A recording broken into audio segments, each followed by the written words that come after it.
अच्छा जी, आसिफ भाई, ये लोग पुरमज़ाब आते हैं, झुकते वुकते हैं, तो ये लोग जाने और इनका काम जाने। मैं तो आपसे एक बहुत सीरियस क्वेश्चन पूछना चाहता हूँ। आप ये फरमाइएगा कि आपको सबसे पहली नेशनैलिटी जो है वो किस मुल्क ने ऑफ़र की थी? चाइना ने, थाईलैंड ने, मलेशिया ने, किस मुल्क ने सबसे पहले? वाह, ये तो सीरियस है। बिल्कुल सीरियस सवाल है। मुझे किसी ने कहा था कि आसिफ फीना साहब तशरीफ लाएं, तो सबसे पहला यही सवाल उनसे बनता है कि ये जो पाक चाइना ताल्लुकात हैं, इतने पायदार, वो शहद से ज़्यादा मीठे और पहाड़ों से ज़्यादा ऊंचे, समंदर से ज़्यादा गहरे, उसकी बुनियादी वजह जो है वो आसिफ इकबाल फीना साहब है। जी, मेरा रिश्ता उत्थे होया सी ना जी। अच्छा, मेरी ਜਿਹੜੀ ਪਹਿਲੀ ਵਾਈਫ ਸੀ ਨਾ ਜੀ, अच्छा ਉਹ ਚਾਈਨਾ ਤੋਂ ਸੀ। अच्छा माशाल्लाह। ਲੇਕਿਨ ਉਹ ਫਿਰ ਤੁਹਾਨੂੰ ਪਤਾ ਚਾਈਨਾ ਦੀਆਂ ਚੀਜ਼ਾਂ ਹੁੰਦੀਆਂ ਘੱਟ ਹੀ ਨੇ। ਮਿਆਰ ਨਹੀਂ ਹੁੰਦਾ ਐਡਾ, ਜ਼ਿਆਦਾ ਦੇਰ ਚੱਲੇ ਸਕਿਆ ਰਿਸ਼ਤਾ। ਆਸਫ ਦੁਬਾਰਾ ਗਿਆ ਉੱਥੇ, ਉਹਨੇ ਜਾ ਕੇ ਕਿਹਾ ਕਿ ਹੁਣ ਮੇਰਾ ਰਿਸ਼ਤਾ ਕਰ ਦਿਓ। ਉਹਨਾਂ ਨੇ ਕਿਹਾ ਹੁਣ ਕਿਹੜੇ ਨੱਕ ਨਾ ਆਇਆ ਤੂੰ। आसिफ भाई ये बताएं कि बिल्कुल सीरियसली, अब कोई मजाक नहीं है कि आपका इतना खूबसूरत नाम है मलिक आसिफ इकबाल जी, ठीक है, तो ये जो इतना खूबसूरत साथ इजाफा हुआ है, ये आप बचपन से लिए फिर रहे हैं या किसी ने मुक्का मारा था? नहीं मुक्का तो नहीं मारिया, बचपन तो नाल है जी, साथ ही रहा। बिल्कुल। ਛੋਟੇ ਹੁੰਦੇ ਗਰੀਬ ਬਹੁਤ ਸਨ। अच्छा, ਜਦੋਂ ਸ਼ਾਪਿੰਗ ਕਰਨ ਜਾਣਾ ਨਾ ਤੇ ਮਾਂ-ਬਾਪ ਨੇ ਅੰਦਰ ਚਲੇ ਜਾਣਾ, ਇਹਨਾਂ ਨੇ ਸ਼ੀਸ਼ੇ ਨਾਲ ਨੱਕ ਲਾ ਖਲੋਤੇ ਰਹਿਣਾ। अच्छा नहीं देखो विकी साहब कह रहे थे गरीब बहुत सारे ते शॉपिंग, ते गरीब आदमी शॉपिंग करता ही नहीं। नाले शीशे वाली दुकान तो कर ही नहीं सकता। सॉरी। अच्छा, शीशे के इस तरफ आप नाक लगा के खड़े होते थे और शीशे के इस तरफ विक्की होंठ लगा के खड़ा होता था। अच्छा आसिफ साहब, आपको ये खिताब किसने दिया था फीने का? ये खिताब नहीं, ये मेरी छेड़ थी। यार सारियां पुठियां गल्लां कर नहीं, ये मेरी छेड़ सी, मेरी बड़ी लड़ाइयां होंदी सी इस गल तो। हां, मैं लड़ना से इस गल तो कि, लेकिन ये वे कि बाद च अल्लाह दे काम ने, वो जेडी चीज नेगेटिव सी वो पॉजिटिव हो गई। ये अल्लाह दे काम ने। सर इनके साथ बचपन में ट्रेजेडी हुई थी, वो मामा नाक माल अभी एक मिनट है, आसिफ भाई यहीं पे है, हम सारे सर मुझे, और उनकी नाक भी यहीं पे है आराम से। सर मुझे बात आई वो निकल जाएगी। सर मामा दरअसल नक मालदियां ने ना इंज, इन्हां दी अम्मी किते इंज मालदी रही। अच्छा, सजर बास कोल सस बड़ी खुश हुंदी है। अच्छा, कि मेरा जवाई आलू गोभी भी खा लेंदा है। ਅਸਲ 'ਚ ਨਾ ਅਸੀਂ ਦੋਵੇਂ ਕਿਧਰੇ ਇਕੱਠੇ ਰਹਿੰਦੇ ਸਾਂ। अच्छा ਤੇ ਉਹ ਨਾ ਇੱਕ ਔਰਤ ਸੀ ਜਿਹੜੀ ਸਾਡੀ ਬਹੁਤ ਕੇਅਰ ਕਰਦੀ ਸੀ, ਮੇਰੀ ਤੇ ਆਸਫ ਦੀ। अच्छा ਉਹਦੇ ਕੋਲੋਂ ਗਲਤੀ ਹੋਈ ਹੈ, ਤਾਂ ਨੱਕ ਫੀਨਾ ਕਿਸ ਤਰ੍ਹਾਂ ਤੇ ਮੇਰੇ ਬੁੱਲ ਕਿਸ ਤਰ੍ਹਾਂ ਵੱਡੇ ਹੋਏ। ਉੱਠਣ ਲੱਗੇ ਉਹਨੇ ਤੇ ਨੱਕ ਤੇ ਹੱਥ ਰੱਖਤਾ ਤੇ ਮੇਰਾ ਬੁੱਲ ਫੜ ਲਿਆ ਉਹਨੇ। देखो जी, बंदा जो सियाना बंदा सियाना ही हुंदा है। छोटे हुंदे दी गल याद है उन्हां नूं कि उहदे बुल खिच्चे ने किसी ने, जे तुहाडे कंन खिच्चे हुंदे सही होए हुंदे। अच्छा जी, आप लोग बहुत ये जान के हैरान होंगे कि आसिफ इकबाल साहब जो है इतने सीनियर आर्टिस्ट हैं कि बहुत कम लोग उनकी सीनियरिटी से वाकिफ हैं। उनके हिस्से मिजाज से तो उनकी वाकिफ है, लेकिन ये कितने सीनियर हैं बहुत कम लोग जानते हैं।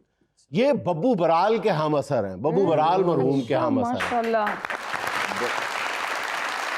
बब्बू बराल को भी लेके मैं आया था। अच्छा, माशाल्लाह। हम असर नहीं, बब्बू बराल पिंडी में उसका अपना एक म्यूजिकल ग्रुप था। अच्छा, बालम आर्ट ग्रुप को बजाता था वो, कांगो शांगो ये शादी वादियों पे ना। तो मैं और मेरा एक दोस्त है, उसका मैं नाम नहीं लेना चाहता, मुझे वैसे खिंचा है उस पे। ऐसे मुझे खींच ਇਹ ਤਾਂ ਸਾਰੀ ਜ਼ਿੰਦਗੀ ਚੱਲਦੀ ਹੈ ਨਾ। ਤੇ ਮੈਂ ਇੱਕ ਬੰਦਾ ਐਸਾ ਹੁੰਦਾ ਜ਼ਰੂਰ ਹੈ ਜਿਹਦਾ ਇੰਟਰਵਿਊ 'ਚ ਭੈੜਾ ਲੱਗਦਾ। ਪੜ੍ਹਨਾ ਤੇ ਉਹ ਅਸੀਂ ਦੋਵੇਂ ਜਾ ਕੇ ਉਹਨੂੰ ਲੈ ਕੇ ਆਏ ਆ ਬਕਾਇਦਾ ਕਿ ਬੱਬੂ ਚੱਲ ਯਾਰ ਉੱਥੇ ਚੱਲੀਏ, ਡਰਾਮੇ 'ਚ ਬੜੀ ਗੁੰਜਾਇਸ਼ ਹੈ, ਤੂੰ ਬੜਾ ਅੱਛਾ ਆਰਟਿਸਟ ਹੈ, ਤੂੰ ਐਕਟਰ ਬਣ ਸਕਣਾ ਹੈ। ਤੇ ਉਹਦੇ ਤਰਲੇ ਮਿੰਟਾਂ ਕਰਕੇ ਉਹਨੂੰ ਬਕਾਇਦਾ ਮਨਾ ਕੇ ਲਾਹੌਰ ਲੈ ਕੇ ਆਏ ਆ। ये किस सन की बात है अंदाजन? ਇਹ ਹੋਰ ਕਿਹੜੇ ਸਨ ਦੀ ਗੱਲ, ਉਦੋਂ ਸਨ ਹੁੰਦੇ ਸਨ ਨਹੀਂ ਸੀ ਹੁੰਦੇ। ਸਹੀ ਹੈ, ਬਾਕੀ ਸਹੀ ਗੱਲ ਹੈ। ਫਿਰ ਸਿਰਫ ਇਹ ਹੁੰਦਾ ਹੈ ਅਮਰੂਦ ਆਏ ਸੀ, ਖਰਬੂਜ਼ੇ ਆਏ ਸੀ। ਫਿਰ ਬੱਬੂ ਨੂੰ ਲੈ ਕੇ ਆਏ ਸੀ, ਬੱਬੂ ਨੇ ਆ ਕੇ ਇੱਥੇ ਫਿਰ ਡਰਾਮਾ ਕੀਤਾ ਜੀ ਆਪਣਾ ਸੁਨ ਬਾਬਾ ਸੁਨ, ਪਹਾੜੀ ਤੇ ਮੈਡਮ ਨਾਹੀਦ ਖਾਨਮ ਦਾ। ਤੂੰ ਢੋਲਕੀ ਵਿੱਚ ਬੜੀ ਅੱਛੀ ਵਜਾਉਂਦਾ ਸੀ, ਉਹ ਪਹਿਲੇ ਡਰਾਮੇ ਦੇ ਵਿੱਚ ਕਲਿੱਕ ਹੋ ਗਿਆ। अच्छा वाओ। ਤੇ ਫਿਰ ਉਹ ਯਾਨੀ ਕਿ ਉਹ ਕੰਮ ਟੁਰ ਪਿਆ, वो साढ़े नामे लग गया कि ले गया। मैं उदो असिस्टेंट डायरेक्टर था बब्बू। आपने अपने करियर का आगाज जो किया वो असिस्टेंट डायरेक्टर के तौर पे किया, तो कौन था उस ड्रामे का जिसमें आप असिस्टेंट डायरेक्टर थे? प्रोड्यूसर कौन था, डायरेक्टर कौन था, जरा बताएं ना। ये एक ड्रामा हम लोगों ने किया था, एक ड्रामा था अनारकली, सरकारी ड्रामा था गवर्नमेंट ऑफ पाकिस्तान का। अच्छा, उसमें जुनैजो साहब प्राइम मिनिस्टर थे, उनका शो कर रहे थे हम लोग। ठीक है जी, शाही किले में उसकी रिहर्सल हो रही थी। ठीक है, तो काम वाम में मिलता नहीं था, उस वक्त टाइम ऐसा था कि इसका मतलब है ये बात होगी 1985 के बाद, 85 86 जी जी जी 90s में, ठीक है। इतने सीनियर है यार आप। अच्छा आपकी उम्र जो है ये आपके नाक ने छुपाई हुई है, क्या वजह?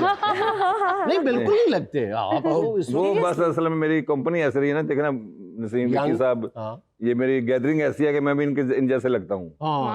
जो प्राइम मिनिस्टर का शो करना था हम लोगों ने, उसमें मियां नवाज शरीफ साहब जो थे वो चीफ मिनिस्टर थे उस वक्त पंजाब अच्छा के। बिल्कुल बिल्कुल। तो वो हमें रिहर्सल करवाते थे, अच्छा बाकायदा वो शाही किले में आके हम लोगों को रिहर्सल करवाते थे। नवाज शरीफ साहब? नवाज शरीफ साहब, अच्छा कि भाई ऐसे करना है। वो साथ हमारे डायरेक्टर्स भी थे, सीएम मुनीर साहब, इफ्तिखार हैदर साहब। आजकल वो सियासी रिहर्सल करवाते हैं, वो भी छोड़ गए हैं, वो तब होती नहीं। पहले सियासी कदी मरासी। तो वो बड़ा पुरानी बातें हैं ये बातें हैं कि एक दफा हम लोग ड्रामा कर रहे थे अलमरा हॉल 2 में। खालिद अब्बास डार साहब उसके ड्रामे के प्रोड्यूसर भी थे और राइटर डायरेक्टर भी थे। डार साहब का मैं असिस्टेंट डायरेक्टर था, उनका मैं बड़ा लाडला था। तो एक रोल था उसमें फकीर का। अच्छा ਤੇ ਮੈਨੂੰ ਕਹਿੰਦੇ ਨੇ ਆਸਫ ਹੈ ਫਕੀਰ ਦਾ ਰੋਲ ਕਿਹਦੇ ਕੋ ਕਰਾਣਾ ਹੀ? ਅੱਛਾ ਮੈਂ ਕਿਹਾ ਜੀ ਉਹ ਹੈ ਇੱਕ ਗੁਜਰਾਣਾ ਦਾ ਆਰਟਿਸਟ ਹੈ ਸੁਹੇਲ ਅਹਿਮਦ, ਉਹਦਾ ਨਾਂ ਹੈ ਤੇ ਉਹਦੋਂ ਕਰਾਨੇ ਆ। ਕੌਣ ਹੀ ਉਹ? ਮੈਂ ਸੁਹੇਲ ਸਾਹਿਬ ਨੂੰ ਬਾਹਰ ਵਿੰਗ 'ਚ ਖਿਲਾ ਰਹੇ ਅਸੀਂ, ਅੱਛਾ ਪਰਦੇ ਦੇ ਪਿੱਛੇ। ਮੈਂ ਕਿਹਾ ਤੂੰ ਇੱਥੇ ਖਲੋ ਲਓ ਪਹਿਲੇ ਹੀ, ਜਿਸਲੇ ਮੈਂ ਆਵਾਜ਼ ਮਾਰਾਂਗਾ ਤੇ ਅੰਦਰ ਆ ਜਾਣਾ ਹੈ। ਕਹਿੰਦੇ ਕਿਦੋਂ ਕਰਾਣੀ? ਮੈਂ ਕਿਹਾ ਸੁਹੇਲ ਅਹਿਮਦ ਹੈਗਾ। ਕਹਿੰਦੇ ਬੁਲਾ ਉਹਨੂੰ। ਮੈਂ ਕਿਹਾ ਸੁਹੇਲ ਸਾਹਿਬ ਆ ਜਾਓ। ਹੁਣ ਸੁਹੇਲ ਸਾਹਿਬ ਅੰਦਰ ਆਏ ਨੇ ਤੇ ਉਹ माशाल्लाह जवान आदमी, कदबुत, ये वो सोहना, वो फकीर लगे ही नहीं है, फकीर वाला हुली ही नहीं सी, वो जवान आदमी एडा है। वो कहते ये तो नहीं फकीर लगता यार, ये रहन दे इनू। किन्ने पैसे लेंदा जी? मैं कहा पैसे हाले किहड़े लैणे, हाले ते नवां नवां। कहंदा दे इनू 1000 रुपये, तेनू कह जा अगले ड्रामे च आए। फकीर है तो फौज च रिटायर होया, फकीर ते पिस्तौल ना मंगदा। मैं बकायदा गर्मी खा गया। मैं कहा सच्ची मुझे तो फकीर नहीं हैगा, वो आर्टिस्ट है। तुसीं पैसे ना दिओ, काम नहीं देना, ना दिओ, पैसे क्यों देण डे हो? तुसीं पैसे रखो अपने कोल। उन्होंने कहा कि हाँ भाई सच्ची मुझे ये तो गर्मी यानी कि नाराज हो गया है, मेरा बड़ा ध्यान करते सन अल्लाह उन्होंने जिंदगी दे। फिर उन्होंने कहा ठीक है करा ला है। फिर उन्होंने सुहेल साहब ने किया है रोल और बड़ा अच्छा किया। तो एडा पुराने यानी कि सुहेल साहब दे उस पीरियड तो असीं लगे हैं इकट्ठे। शाब ला लो तो। अच्छा आप ये सुन के भी हैरान होंगे कि आसिफ साहब जिस दौर में इन्होंने स्टेज की दुनिया में कदम रखा था, उस वक्त मेरा ख्याल जिस फनकार ने मैट्रिक किया होता था वो बहुत ही मतलब अलामा या प्रोफेसर कहलाता था, और आसिफ साहब उस दौर के ग्रेजुएट हैं। अच्छा आपने फिल्मों में भी काम किया आसिफ साहब? जी फिल्म में बहुत काम फिल्मों में। अच्छा तो उसमें आपका उस दौरान, उस एरा में आपका पसंदीदा एक्टर कौन था, डायरेक्टर कौन था, प्रोड्यूसर कौन था फिल्मों में? ਫਿਲਮਾਂ ਦੇ ਵਿੱਚ ਦੇਖੋ ਜੀ ਗੱਲ ਇਹ ਵੇ ਕਿ ਪਾਕਿਸਤਾਨ ਦੇ ਵਿੱਚ ਤਾਂ ਮੈਨੂੰ ਕੋਈ ਏਡਾ ਖਾਸ ਨਹੀਂ ਪਸੰਦ ਆਉਂਦਾ। ਆਹੋ ਜਿਹੜਾ ਰੱਖਦਾ ਹੀ ਨਹੀਂ ਖਾਸ ਹੁੰਦਾ ਹੀ ਨਹੀਂ। ਨਹੀਂ ਰੱਖਦਾ ਨਹੀਂ। ਦੇਖੋ ਮੁਨੱਵਰ ਸਾਹਿਬ ਦੇ ਨਾਲ ਇਹਦੇ ਨੇ ਸਾਰੇ, ਉਹ ਇੱਕ ਯਾਨੀ ਕਿ ਯੂਨੀਵਰਸਲ ਟਰੂਥ ਹੈਗਾ ਹੈ। ਲੇਕਿਨ ਮੈਨੂੰ ਜਿਹੜਾ ਪਸੰਦ ਆਉਂਦਾ ਨਾ ਉਹ ਇਹ ਨੇ ਮੁੰਡੇ ਨੇ ਜਿਹੜੇ ਇਸ ਲਈ ਕੰਮ ਕਰ ਰਹੇ ਨੇ ਕਪਲ ਸ਼ਰਮਾ ਸ਼ੋਅ 'ਚ। ਵਾਹ। ਗੁਰੂਵਰ, ਕ੍ਰਿਸ਼ਨਾ, ਉਹ ਰਾਮਪਾਲ ਯਾਦਵ, ਇਹ ਬੜੇ ਵੱਡੇ ਕਮੇਡੀਅਨ ਨੇ ਜਿਨ੍ਹਾਂ ਨੂੰ ਇਹ ਟ੍ਰੇਨ ਕਰਕੇ ਆਏ ਨੇ। ਇਹ ਤੁਹਾਡੇ ਵੱਡੇ, ਇਹ ਜਿਹੜੇ ਤੁਹਾਡੇ ਕੋਲ ਬੈਠੇ ਨਾ ਪਰਾਏ ਸਿਆਣੇ। ਇੱਕ ਛੋਟੀ ਗੱਲ ਥੋੜਾ ਜੁਨੈਦ ਸਾਹਿਬ, ਇਹ ਤੁਹਾਡੇ ਕੋਲ ਜਿਹੜਾ ਭਾਈ ਬੈਠਾ ਹੈ, ਹਾਂਜੀ, ਇਹਨੂੰ ਰੋਜ਼ ਜੱਫੀ ਪਾ ਕੇ ਮਿਲਿਆ ਕਰੋ। ਅੱਛਾ ਹਾਂ, ਇਹਨੇ ਕਰੀਨਾ ਕਪੂਰ ਨੂੰ ਜੱਫੀ ਪਾਈ ਜੇ। ਨਹੀਂ ਮੈਂ ਉਹਨੂੰ ਕਿਹਾ ਵੀ ਸੀ, ਮੈਂ ਕਿਹਾ ਤੇਰਾ ਇੱਕ ਬੜਾ ਫੈਨ ਹੈ ਉੱਥੇ ਆਸਿਫ ਕਰੀਨਾ, ਉਹਦੇ ਅੰਦਰ ਬੜਾ ਕਰੀਨਾ ਪਾਣੇ ਤੇਰੇ ਬਾਰੇ ਚ। ਦੇਖੋ ਜੀ ਆਰਟਿਸਟ ਦਾ ਜਿਹੜੇ ਕ੍ਰੈਡਿਟਸ ਹੁੰਦੇ ਨੇ ਨਾ ਉਹਨਾਂ ਦੀ ਉਹ ਪਹਿਚਾਨੇ ਜਾਂਦੇ, ਉਹੀ ਉਹਦਾ ਪੋਰਟਫੋਲੀਓ ਹੁੰਦਾ ਹੈ, ਉਹੀ ਉਹਦਾ ਜਮਾ ਪੂੰਜੀ ਹੁੰਦੀ ਹੈ। ਤੇ ਮੇਰੇ ਹਿਸਾਬ ਦੇ ਨਾਲ ਪਾਕਿਸਤਾਨ ਦੇ ਵਿੱਚ ਵਿੱਕੀ ਤੋਂ ਵੱਡਾ ਕ੍ਰੈਡਿਟ ਕਿਸੇ ਕੋਲ ਹੈ ਹੀ ਨਹੀਂ। ਜਾਂ ਵਿੱਕੀ ਸਾਹਿਬ ਜਿਹੜੇ ਇਤਨੇ ਵੱਡੇ ਪਲੇਟਫਾਰਮ ਤੇ ਕੰਮ ਕਰਕੇ ਆਏ, ਜਾਂ ਸ਼ਕੀਲ ਸਦੀਕੀ ਹੈ, ਲੇਕਿਨ ਮੈਂ ਉਹਨੂੰ ਜ਼ਿੰਦਾ 'ਚ ਗਿਣਦਾ ਹੀ ਨਹੀਂ। ਉਹ ਹੋਰ ਹਿਸਾਬ ਹੈ, ਉਹ ਹੋਰ ਉਹਨਾਂ ਵਿੱਚ ਫੌਤ ਵੀ ਹੋ ਜਾਂਦਾ ਹੈ, ਉੱਠ ਵੀ ਪੈਂਦਾ है। अच्छा आसिफ साहब हमने सुना है कि आपका रूबी अनम साहिबा के साथ अफेयर था, तो वो क्या था? थोड़ी सी स्टोरी बताएं ना। नहीं उदों तो नक सही होना, ਉਸ ਤੋਂ ਬਾਅਦ ਹੀ ਠੀਕ ਸ਼ੇਰ ਅਖਰ ਮਰ ਗਿਆ, ਬਾਂਦਰੇ ਨੂੰ ਛਲੀ ਦੇ ਗਿਆ। ਨਹੀਂ ਫੇਰ ਸ਼ਫੇਰ ਨਹੀਂ, ਉਹ ਰੂਬੀ ਅਨਮ ਹੀ ਅਸਲ ਦੇ ਵਿੱਚ ਨਾ ਉਹ ਬੜੀ ਲਿਬਰਲ ਸੀ। अच्छा ਉਹਨੂੰ ਇਹਨਾਂ ਗੱਲਾਂ ਦੀ ਟੈਨਸ਼ਨ ਹੀ ਨਹੀਂ ਸੀ, ਜਾਂ ਉਹਨੂੰ ਇਸ ਗੱਲ ਦਾ ਅਹਿਸਾਸ ਨਹੀਂ ਸੀ ਕਿ ਅਫੇਅਰ ਕਹਿੰਦੇ ਨੇ ਇਹਨੂੰ। ਉਹ ਡਰ ਕੋ ਭੈ ਕੋਈ ਨਹੀਂ ਸੀ ਕਿਸੇ ਦਾ, ਬਦਮਾਸ਼ ਹੀ ਕੁੜੀ ਸੀ ਉਹ। ਗੁੰਡੀ ਟਾਈਪ ਰਨ ਸੀ ਉਹ, ਠੀਕ ਹੈ ਜੀ। ਉਹ ਸੱਚੀ ਮੁੱਚ ਨਹੀਂ ਦੋਸਤਾਂ ਦੀ ਦੋਸਤੀ ਜਿਹੜੀ ਅਸਲ ਗੱਲ ਨਹੀਂ, ਹੈ ਉਹ ਮੇਰੀ ਬੜੀ ਅੱਛੀ ਦੋਸਤ ਹੈ, ਮੇਰੀ ਇਸ ਲਈ ਸਭ ਤੋਂ ਵੱਡੀ ਵੈਲ ਵਿਸ਼ਰ ਉਹ ਹੀ ਉਹੀ ਹੈ, ਹੈ, ਬਿਲਕੁਲ ਐਸਾ ਇਹਦੇ 'ਚ ਹੀ। ਕੋਈ ਸ਼ੱਕ ਨਹੀਂ। ਅੱਜ ਵੀ ਸਾਰਿਆਂ ਨੂੰ ਉਂਝ ਹੀ ਮਿਲਦੀ ਜਿਵੇਂ ਪਹਿਲੇ ਮਿਲਦੀ। ਹਾਂਜੀ ਹਾਂਜੀ, ਬੜੀ ਗੱਲ ਅੱਜ ਵੀ ਸਾਰਿਆਂ ਨੂੰ ਰਾਤ ਨੂੰ ਅਲਤਾਫ ਸਾਹਿਬ ਨੂੰ ਫੋਨ ਕਰਦੀ। ਆਹੋ ਕੱਲ ਵੀ ਮੈਨੂੰ ਫੋਨ ਕਰਕੇ ਕਹਿੰਦੇ ਸੀ ਵੇ ਡਾਕਟਰ ਕੋ, ਮੇਰੇ ਵਾਲੇ ਡਾਕਟਰ ਕੋ ਚਲਾ ਜਾ। ਮੈਂ ਕਿਹਾ ਤੇਰਾ ਡਾਕਟਰ ਤੈਨੂੰ ਨਹੀਂ ਸਹੀ ਕਰ ਸਕੇ, ਮੈਨੂੰ ਕੀ ਕਰੇਗਾ।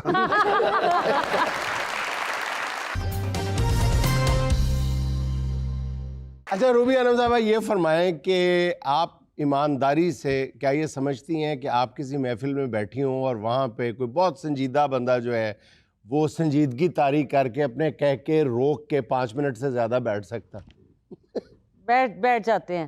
अच्छा? अब मैं कोशिश करती हूँ कि जो कोई सोबर बात बन के दिखाऊं? नहीं, जो कोई बात जैसे सुनना चाह रहा है, अच्छा, अब लोगों के मिजाज के मुताबिक अब चलना पड़ता है, और अच्छा। इज्जत भी उसी में होती है। ਇਹਦਾ बड़ी बड़ी ਰੈਸਟੋਰੈਂਟ जगह ਵਾਲਾ में। ਹਿਸਾਬ ਹੈ, ਇਹਨੇ ਸਾਰਾ ਕੁਝ ਪਕਾਇਆ ਹੁੰਦਾ ਤੇ ਜਿਹਨੂੰ ਜੋ ਚਾਹੀਦਾ ਉਹ ਦਿੰਦੀ ਹੈ। ਉਹ ਕਹਿ ਕਰ ਰੋਕ ਕੇ ਨਹੀਂ ਬੈਠਾ ਹੁੰਦਾ, ਅਗਲਾ ਸਹਿਮ ਕੇ ਬੈਠਾ ਹੁੰਦਾ। ਇਹਦਾ ਕੋਈ ਪਤਾ ਨਹੀਂ ਇਹਨੇ ਕਿਹੜੇ ਲਈ ਕੀ ਕਹਿ ਦੇਣਾ ਹੁੰਦਾ। अब आप तो ये बात ना करें। अब आज का जो प्रोग्राम है, मेरे ख्याल में मुझे ये कहने की जरूरत नहीं, इस प्रोग्राम का नाम होगा नसीम विकी लीक्स।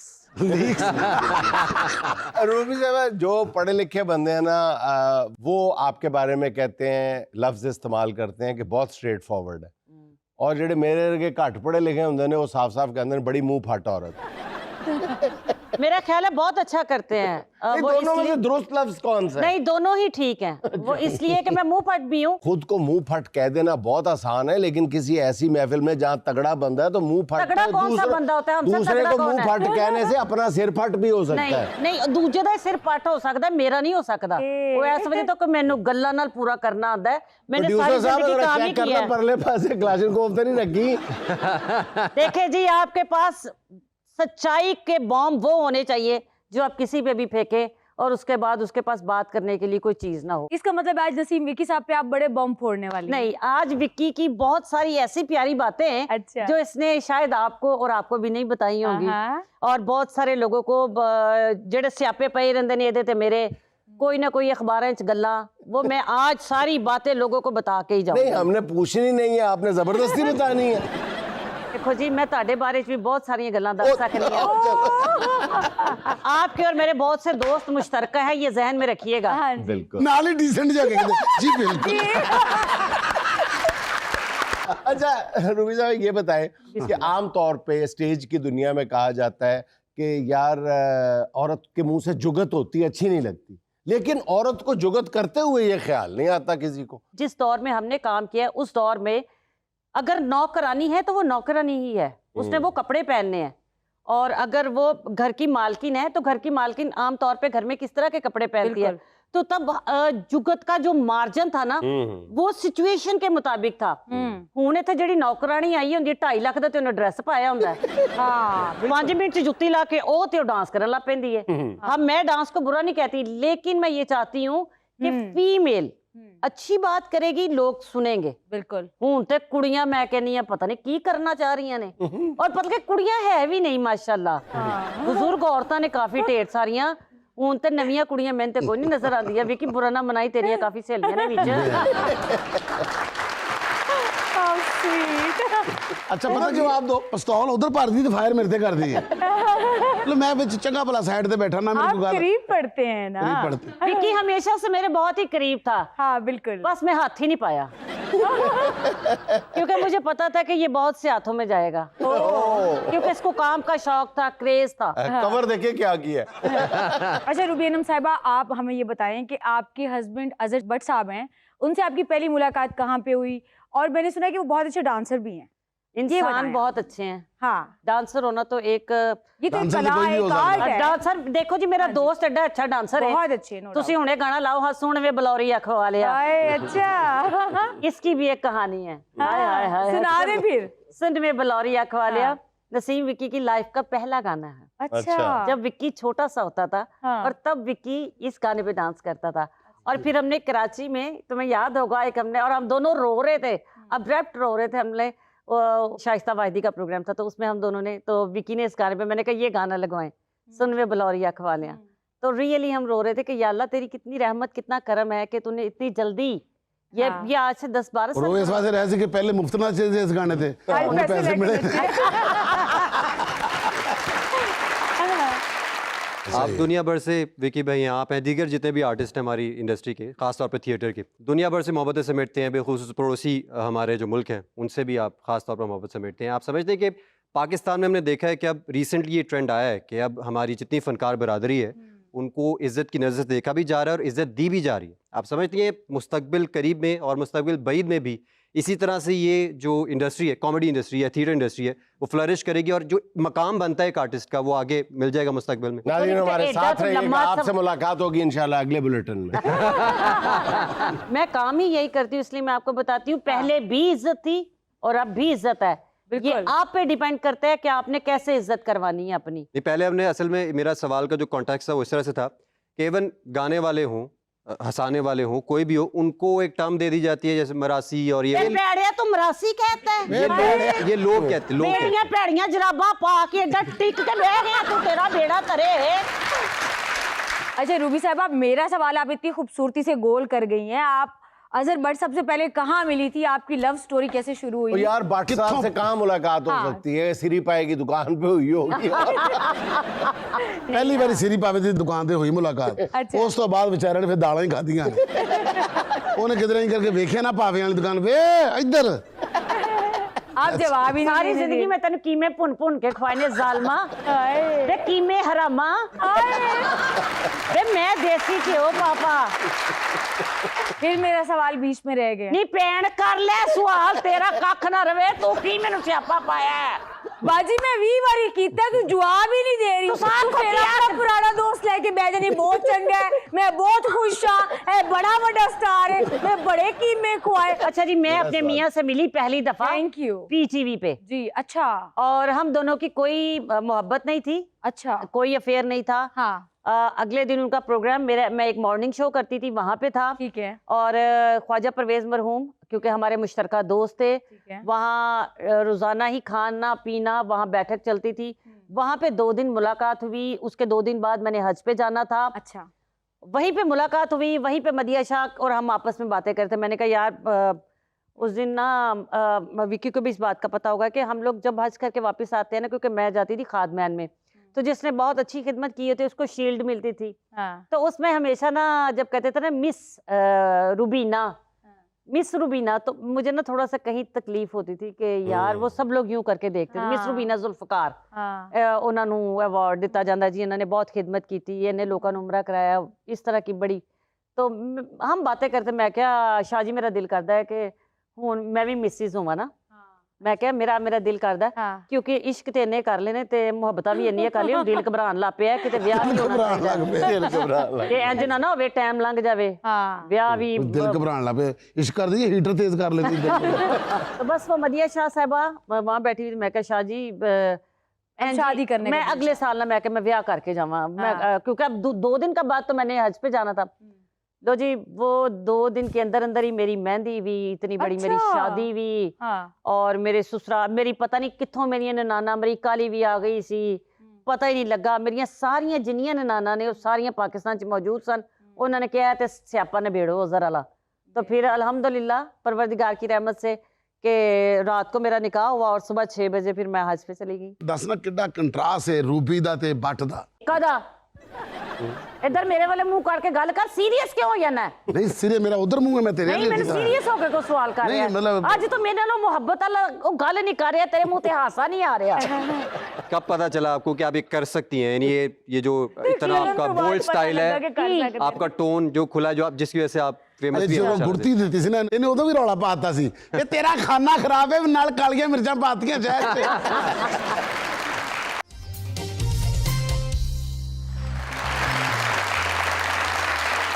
अच्छा आप ये बताएं कि आप थिएटर में अपना उस्ताद किसको मानते हैं? हाँ ਮੇਰੇ ਤੇ ਡਾਕਟਰ ਸਾਹਿਬ ਯਾਨੀ ਕਿ ਮੈਂ ਡਾਕਟਰ ਸਾਹਿਬ ਦੇ ਕੋਲ ਹੀ ਜ਼ਿਆਦਾ ਰਿਹਾ, ਉਹਨਾਂ ਦੇ ਨਾਲ ਹੀ ਕੰਮ ਕੀਤਾ, ਉਹਨਾਂ ਨੇ ਮੈਨੂੰ ਯਾਨੀ ਕਿ ਕੀਤਾ ਗਰੂਮ ਵਗੈरह, ਠੀਕ है जी, ਉਹਨਾਂ ਦਾ ਹੀ ਕੰਮ ਕੀਤਾ। ਬਾਕੀ ਉਸਤਾਦ ਸਾਡੇ के आपको पूरे के पूरे को ग्रूम किया उन्होंने?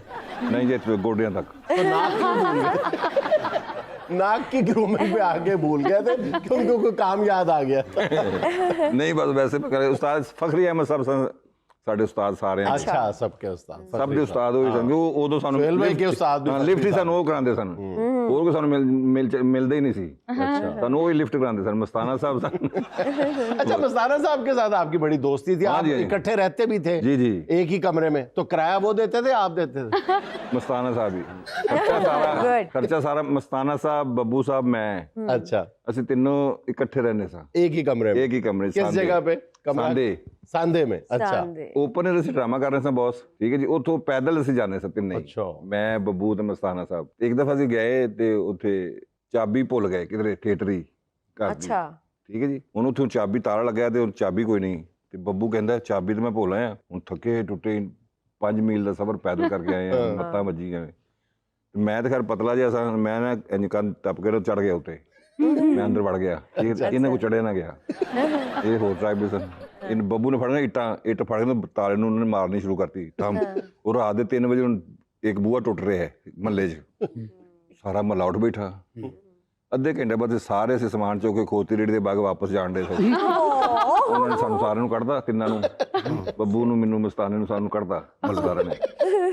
ਉੱਥੇ ਖੋਤੀ ਰੇੜੀ ਮੰਗਾਈ, ਉੱਥੇ 2 ਰਜ਼ਾਈਆਂ, ਇੱਕ ਤਕੀਆ, ਇੱਕ ਚੁੱਲ੍ਹਾ। ਉਹਦੇ ਤੇ ਨੀਂਦ ਪੂਰੀ ਕਰਦੇ ਜਾ ਰਹੇ। ਹੋਰੇ ਕਿੱਥੇ ਜਾ ਰਹੇ ਅਸੀਂ? ਉੱਥੇ ਰਜ਼ਾਈ ਲਈ ਖੋਤਾ ਕਹਿ ਰਿਹਾ ਕਿ ਅੱਜ ਤਾਂ ਹਰਨ ਨੂੰ ਜਾਓ, ਉੱਥੇ ਸਵਾਰੀਆਂ ਸੁੱਤੀਆਂ ਨੇ। अच्छा ये बताएं कि आप एक बाईपास करवा चुके हैं, ठीक है, और डॉक्टर्स कहते हैं कि दूसरा बाईपास भी आपने करवाना हाँ जी, है, हाँ जी। ठीक है, ड्यू है आपका बाईपास। सिगरेट आप छोड़ते नहीं है, दूसरा बाईपास की तैयारी कर रहे हैं, तो आपको ये बाईपास की कोई ऑफर आई हुई है, ऑफर लगी हुई है फ्री, या क्या चक्कर है? क्यों शौक है आपको बाईपास डॉक्टर करवाने का? देखो क्यों नहीं जी, छोड़ते सिगरेट आप? ਮੈਂ ਤੁਹਾਨੂੰ ਇੱਕ ਦੱਸ ਰਿਹਾ ਕਿ ਤੁਸੀਂ ਅਮੂਮਨ ਬਚਪਨ 'ਚ ਸੁਣਿਆ ਹੋਵੇਗਾ ਕਿ ਫਿਲਮਾਂ ਦੇ ਵਿੱਚ ਹੁੰਦਾ ਸੀ ਕਿ ਅੱਜ ਛੋਟਾ ਬੱਚਾ ਹੈ, ਇਹਦੇ ਦਿਲ 'ਚ ਸੁਰਾਖ ਹੈ, ਉਹ ਸਿੰਪਥੀਜ਼ ਵਿਨ ਕਰਨ ਵਾਸਤੇ ਉਹ ਫਿਲਮ ਐਸੀਆਂ ਬਣਦੀਆਂ ਸਨ, ਠੀਕ ਹੈ। ਮੇਰਾ ਦੇਖੋ ਇਸ ਉਮਰੇ ਦਿਲ 'ਚ ਸੁਰਾਖ ਹੋ ਗਿਆ। सीरियसली? ਹਾਂਜੀ, ਉਹ ਕਹਿੰਦੇ ਨੇ ਦਾ ਆਪਰੇਟ ਹੋਏਗਾ। ਮੈਨੂੰ ਡਾਕਟਰ ਨੇ ਕੱਲ ਕਿਹਾ, ਉਹਨੇ ਕਿਹਾ ਅਗਰ ਆਪਰੇਟ ਹੈਗਾ ਇਹ ਬੜਾ ਰਿਸਕੀ ਹੈ, ਠੀਕ ਹੈ, ਇਹਦੇ ਕੁਝ ਵੀ ਹੋ ਸਕਦਾ ਹੈ, सही। ਤੇ ਵੈਸੇ 1 ਸਾਲ ਹੈ। ਮੈਂ ਕਿਹਾ ਫਿਰ ਸਾਲ ਹੀ ਠੀਕ ਹੈ। अल्लाह ताला जिंदगी से दे। ਮੈਂ ਕਿਹਾ ਫਿਰ ਸਾਲ ਹੀ ਠੀਕ ਹੈ ਬਈ, ਮੈਂ ਰਿਸਕ ਲੈਂਦਾ। लेकिन मेरी एडवाइस है आप करवा लें, इंशाल्लाह आपका सक्सेसफुल होगा। सर मैं ना आसिफ साहब को एक जगह पे ना इवेंट पे ले गया, अच्छा। मैंने इवेंट मैनेजमेंट का ऑफिस खोला हुआ था, तो आसिफ साहब को मैं ले गया। अब आगे गए हैं तो आगे फैमिलीज ही फैमिलीज बैठी हुई हैं। अब मैंने और अमानत चंद साहब ने एंट्री की, आसिफ साहब ने सिर्फ फैमिली देखी, मुझे देख के कहते हैं वो मैनू किथे ले आए हैं, मैं तो फैमिली फनकार ही नहीं गा। और वेरी सीरियस नोट ये बताएं कि 80 की दहाई जो है वो स्टेज था पाकिस्तान का, वो गोल्डन एरा था उसका ना, और फैमिलीज आती थी, धड़ाधड़ आती थी। उसके बाद आहिस्ता आहिस्ता जो वल्गैरिटी ने अपना कब्जा करना शुरू किया, तो फैमिलीज ने रुख करना छोड़ दिया। उसकी वजह आप थे? 2-3 और भी थे। ਸਾਰੇ ਇਸ ਮਾਮ 'ਚ ਸਾਰੇ ਨੰਗੇ ਨੇ ਜੁਨੈਦ ਸਾਹਿਬ। अच्छा ਜਿਹੜੇ ਅੱਜ ਕੱਲ ਬੜੇ ਸ਼ਰੀਫ ਨੇ ਨਾ, ਉਹ ਵੀ ਪਹਿਲੇ ਮੇਰੇ ਵਰਗੇ ਸਨ। उसके वो एक्टर जो बाकायदा फाशी, उरियानी और गंदगी फैलाने के सबसे बड़े प्लेयर है ना, वो अपने इंटरव्यूज में उतना ही ज्यादा कंडेम कर रहे होते हैं फाशी उरियानी को। खुद उनके ड्रामे क्लिप देखें तो शर्म आती है। ਇੱਕ ਦਫਾ ਮਹਿਫਲ ਥੀਏਟਰ ਦੇ ਵਿੱਚ ਨਾ, ਕੋਈ ਥੀਏਟਰ ਦੇ ਉੱਤੇ ਕਾਨਫਰੰਸ ਹੋ ਰਹੀ ਸੀ, ਤੇ ਉਹ ਸਾਰੇ ਤਕਰੀਰਾਂ ਕਰ ਰਹੇ ਸੀ, ਇਹ ਤੇ ਉਹ ਹੈ ਤੇ ਇੰਜ ਤੇ ਉਂਝ। ਮਸੂਦ ਅਖਤਰ ਸਾਹਿਬ ਅੱਲਾ ਜੀ ਨਸੀਬ ਕਰੇ, ਉਹਨਾਂ ਨੇ ਸਾਨੂੰ ਬਹੁਤ ਜ਼ਿਆਦਾ ਲੈਟ ਡਾਊਨ ਕੀਤਾ।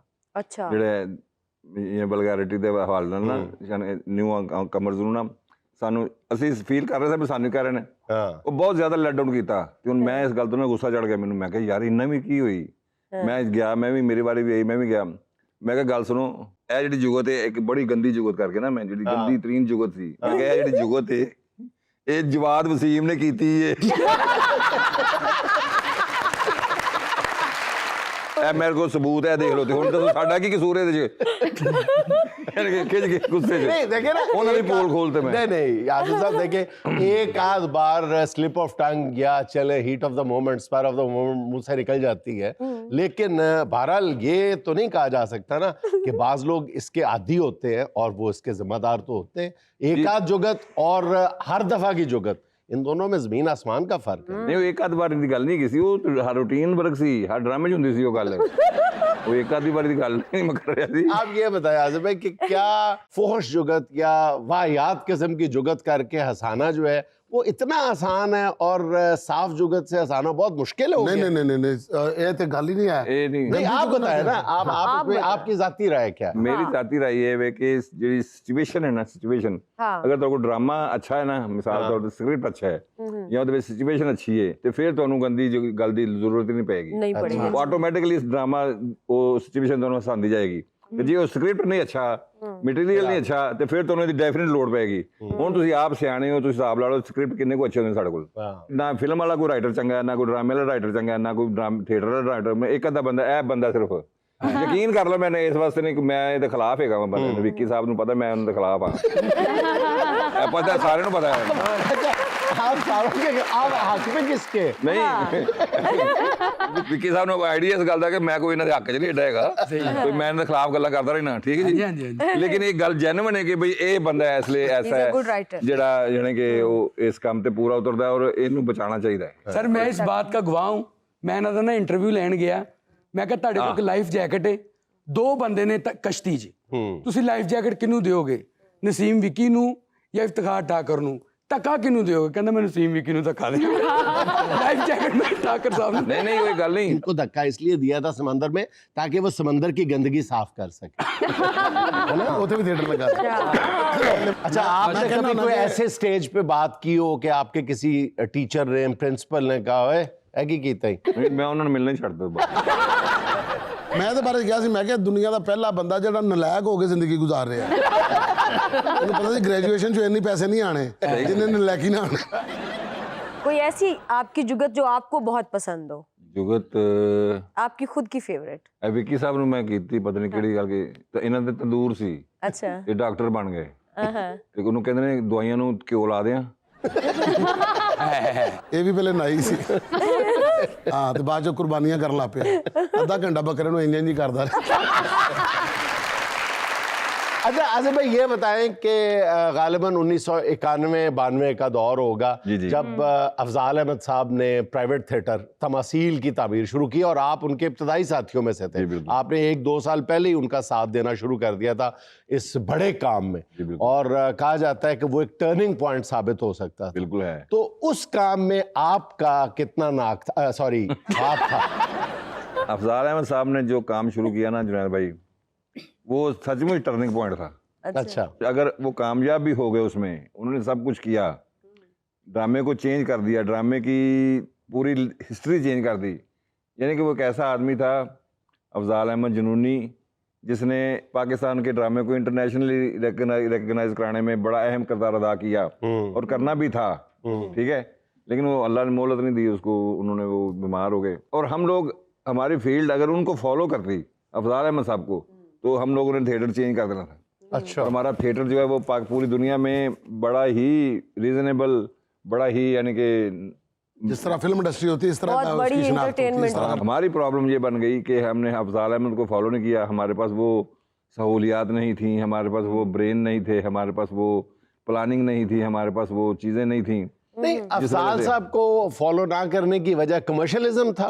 हालांकि उनका जो ड्रामा था, अफजाल साहब का जो अपना ड्रामा था, वो कमर्शियली भी बहुत वायबल था, बड़ा पॉपुलर थे जितने भी ड्रामे थे। यही तो बात कर रहा हूँ कि उन्होंने कमर्शियलिज्म को मद्देनजर रख के उसको मॉडर्न किया। मॉडर्न किया ना। है?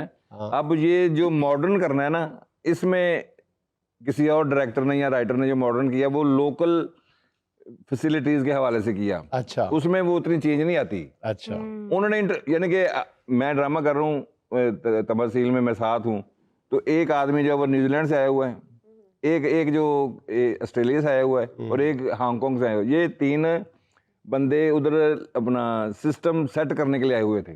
लाइट्स सारा जितने भी ये वो, ठीक है जी। या क्लैप फॉर अफजाल साहब। यस, यस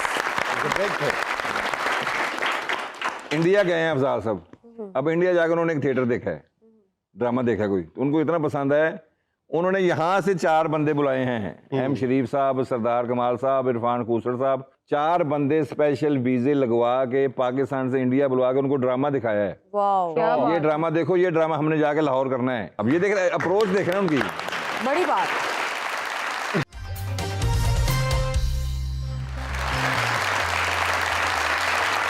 आप बड़ी हाई पिच पे बात करते हैं और जब आप टीवी पे बोलती हैं, डिफरेंट प्रोग्राम्स हम देखते हैं, तो आप बड़ी सॉफ्ट स्पोकन होती हैं।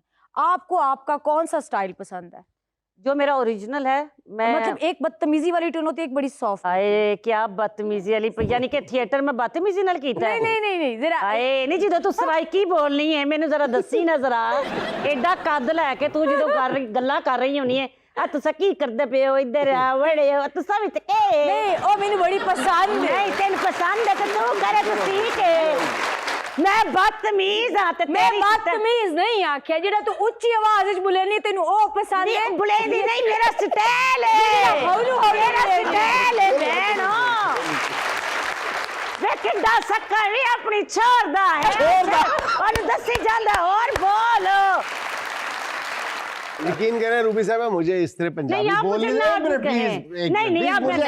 मुझे पंजाबी बोलने नहीं आती, लेकिन अगर मैं बोलना शुरू करूं ना तो फिर मैं एक लफ्ज नहीं बोलने देना, मैं छट्टे पा तो अपने आप में समझ दी की कल तू ही पंजाबी बोल दी है। असि लखनऊ तो आए खलोते हैं इथे, खुदा की कसम उकाड़े वाली पंजाबी तो है फिर ए उकाड़े वाली है, ए उकाड़े दी पंजाबी नु की है, उकाड़े दी हर लफ्ज दे नाल थोड़ा जिहा लम्मा धक्का पा दो तो उकाड़ा बन जाता है। उकाड़ा अजी यकीन करो मां प्यो सख्त ना होंदा ते भाई दा नाम मां नूं लाउणा सी। देखिए दोस्तों, आज मैं ताड़ा जेड़ा होस्ट है खोल के रखता है। अच्छा ये बताएं, अगर आपको कहा जाए कि अपने अपने लंबे फनी कैरियर के दौरान 5 टॉप एक्टर्स जो अच्छी जुगत करते थे, जो हंसाने के जब चाहे जिस वक्त चाहे जैसे चाहे हंसा देते हैं, वो 5 नाम अगर आपसे पूछे जाए तो जरा सोच के बताइएगा। मस्ताना जी, जबरदस्त, मस्ताना जी, वेरी गुड, इसमें कोई शक नहीं। बब्बू बराल साहब दूसरे, बब्बू बराल साहब सुबहान अल्लाह। और इसमें कोई शक नहीं कि अमानुल्लाह साहब तो थे ही पटारी, जिन्हों कहते ने हासियां दी पटारी के कोलों ही लंघ गए ने ते मार ही था। मेरा तो लास्ट उनके इंतकाल से भी जो लास्ट है मैंने उनके साथ जो काम किया है, मैंने उनकी बेगम का ही रोल किया, तो उधर भी मैंने हंसा के ही गए। और अब बेगम को हंसाना कितना मुश्किल होता है आपको पता ही। अच्छा 3 नाम हो गए, चौथा नसीम विकी भी। नहीं मेरे तो अलावा 5-10 नहीं तेरे तो अलावा नहीं विकी को शामिल करें, मैंने टॉप 5 पूछे। टॉप 5 सुहेल अहमद साहब, सुहेल अहमद जबरदस्त, 5 बड़े। वे कोई सवाल कर ले, नहीं ते मौसम दा हाल ही दस दे वीरा। हाथ ही मल्ली जाना ते केड़ी चिंगम चमड़ गई तेरे हत्थां नूं मेरे भरावा। अच्छा रूबी, जिंदगी दे कुछ ऐसे वाकयात ਜਿਹੜੇ ਬੰਦੇ ਚ ਹੁੰਦੇ ਨੇ ਜਿਨ੍ਹਾਂ ਚ ਨਿਰਾ ਹਾਸਾ ਹੀ ਹੁੰਦਾ, ਉਸ ਵੇਲੇ ਤੇ ਬੰਦੇ ਨੂੰ ਬੜੀ ਅਜ਼ੀਅਤ ਹੁੰਦੀ ਹੈ, ਜਦੋਂ ਬੰਦਾ ਸੁਣਾਉਂਦਾ ਉਦੋਂ ਬੜਾ ਮਜ਼ਾ ਆਉਂਦਾ। ਜਿਸ ਤਰ੍ਹਾਂ ਆਪਾਂ ਇੱਕ ਵਾਰੀ ਜਰਮਨੀ ਉਤਰੇ ਸੀ ਤੇ ਇਮੀਗ੍ਰੇਸ਼ਨ ਵਾਲੇ ਸਾਨੂੰ ਫੜ ਲਿਆ ਸੀ, ਅਸੀਂ ਸਾਰੇ ਬੈਠੇ ਸੀ ਤੇ ਉਸ ਤੋਂ ਬਾਅਦ ਇੱਕ ਕੁੱਤਾ ਲੰਘਿਆ ਸਾਹਮਣੇੋਂ, ਤੇ ਕੁੱਤੇ ਦੇ ਮੂੰਹ ਦੇ ਵਿੱਚ ਨਾ ਇੱਕ ਸਵੈਟਰ ਸੀ। रूबी कहती है मेरा बैग खुल गया। मेरा बैग खुल गया। हम लोग कनाडा गए। अब कनाडा में ये कि मैंने कोई चीज़ देख ली, मुझे बहुत पसंद आ गई। अच्छा। अब वो हम इतना बजट नहीं था, इतना पैसे तो नहीं लेते थे, लेकिन चीज़ महंगी। मैं क्या विकी, मैं ए वाला ब्यूटी बॉक्स लेके जाना है, वो काफ़ी बड़ा क्लासी किस्म का था। अब तो हर लड़की लड़के के पास होगा, ये मेकअप आर्टिस्ट के पास, उस वक्त किसी के पास भी नहीं था। मैं क्या विकी आज मेरे वास्ते की करना है? अच्छा। विकी कहता किन्ने दा? मैं क्या इन्ने दा। कहता छड़ दे शहजादिए, कल ए तेरे कोल होएगा। रात को हमने थिएटर पे काम किया। अब यकीन जाने विक्की ने मेरा हाथ पकड़ा है, ना कोई बात ना कोई। मैं क्या विक्की चल नहीं सोहणीए बन ले घुंगरू ते ला गाना। मैं क्या भाई पलकां दा चिमटा बजा के, पलकां दा चिमटा बजया, उधरों फिर पाउंड डिगे ने, किसी ने डॉलर सुटे ने। मैं क्या विक्की बस कर दे, बहुत इकट्ठे हो गए ने। विक्की ने कहा नहीं, एक चांदनी असें भी ले लै विचों। यार मेरी बीवी का नाम क्यों ले रही हो यहाँ? अच्छा, इनकी मिसेज जो है उनको मैं चांद कहती हूँ, क्योंकि वो है ही चांद और वो मेरी दोस्त भी हैं। और साथ ये भी बताओ, जब मैं तुम्हारी खातर नाचा था मुझे टाइफाइड बुखार था। विक्की और उसे सच्ची मुझे डॉक्टर सुखदेव सी, हाँ जी, सिंह सी, जिन्हें मैंने दवाई देती थी। टाइफाइड में नाचे थे? टाइफाइड कैसे जरा बताओ। हाय टाइफाइड में नाचना एक आइटम है, अल्लाह ने सारा कुछ देता है। कानून की लेके देना।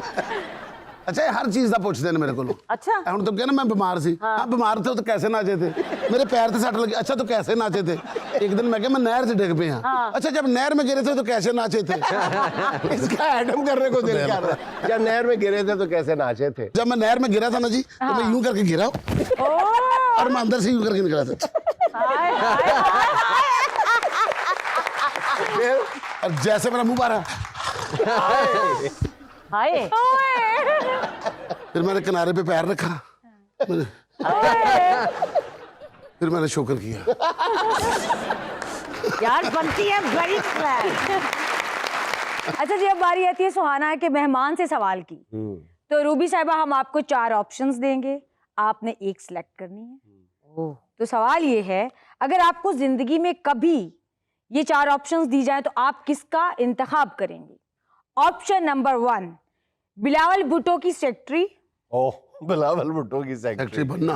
अच्छा ऑप्शन नंबर 2 फिरदौस आशिक अवान की दोस्त। वो तो ऑलरेडी हमारी। अच्छा ऑप्शन नंबर 3 मीरा की मालिक मकान। मीरा की मालिक मकान। ऑप्शन नंबर 4 नैयर इजाज की हीरोइन। ਹਾਏ ਤੁਹਾਡਾ ਬੇੜਾ ਤਰਜੇ ਕੀ ਸਵਾਲ ਸਾਰੇ ਇਕੱਠੇ ਕਰ ਲੈਨੇ। ਨਹੀਂ ਰਜਾਜ਼ ਤੇਰੇ ਨਾਲ ਕਿੱਡਾ ਦੌਰ ਲੰਘਿਆ ਉਹਦਾ ਵਿਚਾਰੇ बड़ा ਦਾ। मजा आएगा ਹਾਏ ਤੌਬਾ रियाज से नाल तौबा। जब तो गाना गाएंगी मेरी आंखें हैं आपकी आंखें। ਉਹ ਤੇ ਆਪ ਬੜਾ ਨੱਚਦਾ ਹੈ। ਤੌਬਾ ਬਜ਼ੁਰਗ ਹੋਈ ਜਾ ਰਹੀ ਹੈ ਤੇ ਅੰਦਰੋਂ ਡਾਂਸਰ ਨਿਕਲੀ ਆ ਰਿਹਾ है। अच्छा जी, अगर मुझे मैं बाजी फिरदौस आशिक अवान को, क्योंकि वो हमारी वैसे भी प्यारी हैं, तो मैं उनके लिए मोहब्बत और एक नरम गोशा रखती हूँ। मैं उनके ही हक में। उनकी सहेली। अच्छा रूबी, नासिर चिनोटी के साथ भी जिंदगी में बहुत काम किया। बहुत। नासिर के तो इतने वाकयात है, मैं आपको कितने के वाकयात बताऊं। कोई एक बता दो कोई। चले छोटा सा एक वाकया बता नासिर भी देखे भी पता लगे की हो रहे मैंने। नासिर भाई एक खूबसूरत, यानी कि वो अंदर से हीरो हैं और पैसा खर्च करने का उनको शौक भी है और अल्लाह ताला ने दिया भी अल्हम्दुलिल्लाह। नासिर साहब पेरिस उतरे हैं, गर्मी शदीद उन दिनों में पेरिस में चल रही थी, तो नासिर भाई ने कहा मैंने शॉपिंग करनी है। सारे चले गए, मैं तो नासिर भाई। नासिर भाई ने एक टी शर्ट पसंद की, एक सॉक्स, एक उसके साथ शूज़ उसी दुकान से, और एक इतना लम्बा काछा शॉर्ट्स जिसको पैंट कहते हैं वो ली। वो तैयार श्यार होकर निकला। आप यकीन जाने कोई 2.5-3 लाख रुपया लगा सी। अच्छा जो जुराबा 33,000 रुपए दी सर, मैंने इन्ना याद है जो उसे मैं वेखे ने वेखे 33,000 रुपए दी जुराबा नहीं। दुकान वाला भी डर गया कि इन्हू की होया। जो नासिर साहब तैयार होकर, मैं कहा नासिर अपने कपड़े इत्थे सुट दे से, क्योंकि यूके तो आए सां। तुसीं यकीन करो 2.5 लाख रुपया ला के भी वो आटा बाटा ही लग रहा सी, मॉडल नहीं सी लग रहा। जो ने सोच के पाया सी ना, पेरिस का हीरो लगा।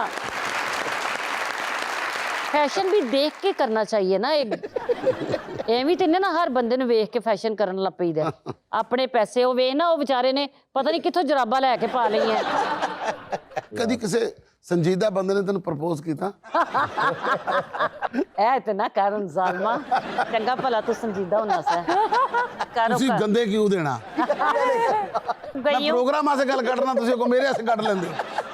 जब मैं विकी के घर पहली दफा गई तो विकी के इतने लंबे लंबे बालों वाली एक पिक्चर थी, और विकी की शायद कहीं मंगनी चल रही थी कहीं, इसका ना यूके में कहीं, याद है कि भूल बता चुके हैं, पूरा वाकया बता चुके हैं। ठीक है, इसकी मंगनी शंगनी, लेकिन इसका अफेयर भी कहीं चल रहा था। अच्छा, दोनों चीजें। पहले की वसीउल ज़र्फ शख्स है, थे अब नहीं। अमजोद शख्सियत है विकी। Very nice. नहीं विकी था, होगा। मैं इसलिए कह रही हूँ, अब मैं इसलिए कह रही हूँ विकी खुदा दा वास्ता जे घर चलना जे, खुदा दा वास्ता सफाइयां ओ दवे। तिन्ने 3-4 विआह कीते होंदे ने, तू क्या सफाइयां दवेगा? अब माशाल्लाह माशाल्लाह मेरे वर्गी तू जो मर्जी मैनू भैन भी कह सकना। इन्नी मोहब्बत के बावजूद वेख ला मैं तेरा घर वसाना से गल भी कर दी।